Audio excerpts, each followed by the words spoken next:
Hello viewers, good morning. কেমন আছো তোমরা সবাই? আমাকে জানিও। আর আমরা সবাই ভালো আছি।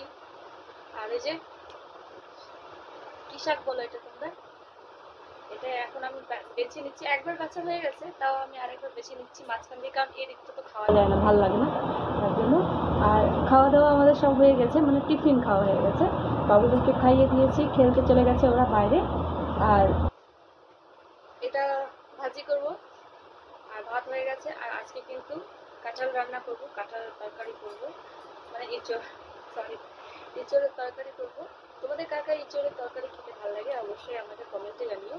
আর তোমরা সবাই কেমন আছো এই গরমে অবশ্যই সেটা আমাকে কমেন্টে জানিও। এই দুর্গাপুরেতে এত গরম লাগছে যে আর কি বলবো। অবশ্যই এক দুদিন বৃষ্টি হলো তখন ভালো লাগছিল, কিন্তু আবার সেই গরম করছে। আর বৃষ্টি হলো বলেই আমাদের কুয়োতে একটু জল হয়েছে, জানো তো, নাহলে আবার সেই একই কন্ডিশন হচ্ছে, কারণ যা গরম করছে আবার জলটা সেই নিচের দিকে চলে যাচ্ছে। তো সেসব তো চলতে থাকবে। তো চলো ব্লগ স্টার্ট করলাম এখান থেকেই, তোমাদের সাথে শেয়ার করছি। তোমরা সবাই কেমন আছো সেটা কিন্তু অবশ্যই আমাকে কমেন্টে জানিও, যেটা আমি তোমাদের বারবার জিজ্ঞেস করি। আর তোমরা ভিডিওতে কন্টিনিউ থাকো, তাহলে আমারও ভালো লাগবে। কেউ ভিডিও স্কিপ করো না, ওকে? এই যে অনেকটাই আমার ছাড়ানো ক্লিন হয়ে গেছে। ভালো করে এটা শুধু ধুয়ে নেবো অনেকবার, আগে কুয়োর জলে দেবো, তারপরে কলের জলে। আর আমি এটাতেই নিয়ে নিচ্ছি, কারণ এটাতে ধুতে সুবিধা হয়, তারপরে বালতির মধ্যে দেবো, সুবিধা হবে। চলো কী করবো কী না সব কিছুই থাকবে ব্লগের মধ্যে, তোমরা ব্লগে কন্টিনিউ থাকো, ওকে? চলো।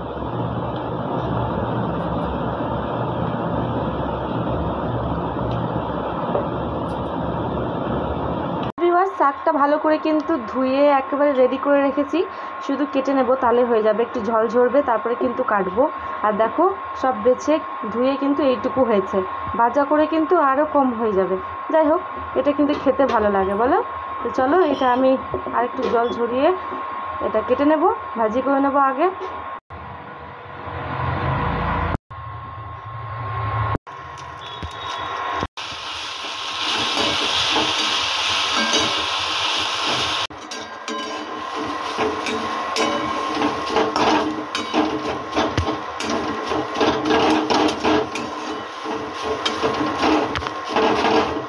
শাক ভাজা কমপ্লিট হয়ে গেছে, নিয়ে নিলাম কাঁঠাল। এটা কিন্তু একটু বয়েল করে আমি কিন্তু রেখেছি রেডি করে।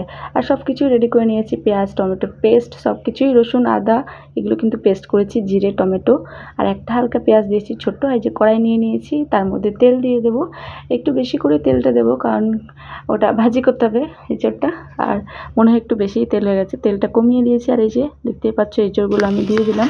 তো আমি যেভাবে রান্না করছি সেভাবে তোমরাও রান্না করে দেখো, খেতে কিন্তু সত্যিই ভালো লাগে। আর আমি খুব রিচ করব না, মোটামুটি করব, বাট খেতে কিন্তু ভালো লাগবে। চলো তোমরা দেখো রেসিপিটা, আর অবশ্যই আমাকে কমেন্টে জানিও, ওকে, কেমন হয়েছে।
তরকারি কিন্তু আমার রেডি, নামিয়ে নিলাম। দেখতেই পাচ্ছ কেমন হয়েছে জানিও।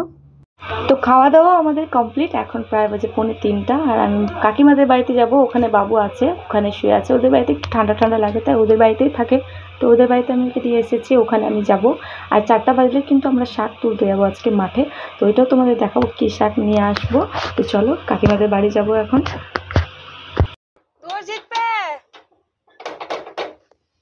চলে এলাম কাকিমাদের বাড়ি, আর বাবু দেখো শুয়ে আছে, ভাইয়ের সাথে ফোন দেখছে। আর ওকে বলছি চলো, তো ও এখন যাবে না, আর ও শুইয়ে দিচ্ছে ভাইকে। কত বদমাস, মানে ও উঠতে চায় না, ওখানে না ভীষণ ঠান্ডা ঠান্ডা লাগে, তাই ও আসতে চায় না, ও ফোনই দেখবে, ও আমার কথা কোনো কেয়ারই করছে না। তো যাই হোক, ওকে আমি ডিস্টার্ব করলাম না। আর কাকিমা এখানে বের করেছি প্রসাদ, সকালের ছিল এটা।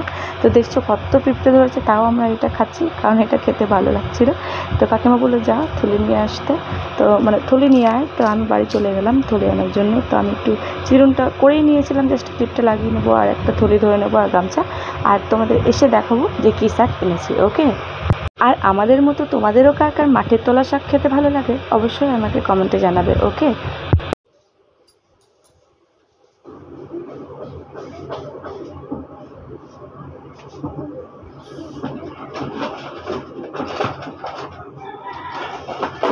সো ভিউয়ার্স, আমি কিন্তু একদম রেডি, থলি নিয়ে নিলাম, মাঠে যাব। আর ফোনটা নিয়ে যাব না, কারণ ফোনটা চার্জে রেখে দিয়ে যাবো, ফোনে চার্জ নেই, তাহলে তোমাদের দেখাতে পারতাম কোথায় আমরা শাক তুলতে যাই। তো চলো, ফাইনালি মাঠ থেকে শাক তুলে আনার পর অনেকবার শাকটা ধুয়ে নিয়েছি, এটা ফার্স্ট মানে এটা লাস্ট আমি ফাইনাল ধুয়ে নিচ্ছি। থলির মধ্যে তুলে রেখে দেবো, ধুয়ে জল ঝরে যাবে। আর তারপরে আমি সকালবেলা এটা ভালো করে বেছে নেব, তারপরে কিন্তু রান্না করব, কারণ এখনও বাছা হয়নি, শুধু ধুয়ে নিয়েছি। কাপড়গুলো পরেছিলাম, ওটা ধুয়ে নিয়ে রেখে দিয়েছি ভালো করে শুকানোর জন্য। আর বাবুকে আমি ডেকে এনে দেবো, কারণ ওকে ফ্রেশ করাবো। আর এই যে দেখতে পাচ্ছ এখানে ভাইয়ের সাথেও খেলা করছিল, তো ওকে বলছি চলো বাড়ি, তোমাকে খেতে হবে এখন। আর মনে তো হয় না যে ও এখন আসবে, তা আমি ওকে নিয়ে আসবো, কারণ অনেকক্ষণ হয়ে গেছে ও খাবার খায়নি। সেই খেয়েছিল 12টার আগে, আর ততক্ষণ ও ঘুমিয়েছিল। তারপরে ঘুম তো একটুখানি করেছিল, ঘুমিয়েছিল, তারপরে সে আবার ভাইয়ের সাথে ও মোবাইল দেখছিল। তো ওকে আমি নিয়ে যাবো, খাওয়াবো এখন, নাহলে ও আবার কান্নাকাটি করবে। চলো।